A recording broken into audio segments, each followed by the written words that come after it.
Mbere na mbere manje guha umwanya abantu mwinjiye kuri iyi video bwa mbere, mumanze mukore subscribe, mukore share ndetse munatanga ibitekerezo ku nkuru zanjye zigiye zitandukanye. Ukuri ku ikubitwa rya Rujugiro i Rubavu na team manager wa APR FC. Amakuru yakwirakwiye ku mbuga nkoranyambaga nuko umufana wa APR FC Munyaneza Jacques uwo bakunze kwita ku izina rya Rujugiro yaba yarahohotewe na team manager w'iyi kipe Nazinda Eric. Ibi bivugwa byabaye ku cyumweru tariki ya 29 Nzeri 2024 nyuma y'umukino wa gatanu wa shampiyona wabereye i Rubavu kuri Stade Umuganda, APR FC yanganyije na Etincelle ubusa ku busa. Nyuma y'uyu mukino Rujugiro wifuzaga guhita azi Kigali kwitegura umwiherero w'igihugu w'ikipe y'u Rwanda Amavubi wagombaga gutangira ku wa mbere ejo hashize, kuko ari ushinzwe ibikoresho mu ikipe y'igihugu uzwi nka KIT manager. Yifuje kuba yasaba Rifuti Ngabe yamanukana n'ikipe ya APR FC.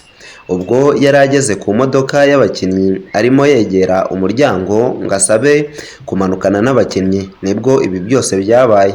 Amakuru avuga ko ari Eric Nazinda ushinzwe ubuzima bwa buri munsi mu ikipe ya APR FC yahise amusumira aramuniga, nk'uko umunyamakuru Taifa Bruno yabitangaje. Rujugiro uzwi gukunda APR FC, amakuru avuga ko iki gikorwa cyamubabaje cyane.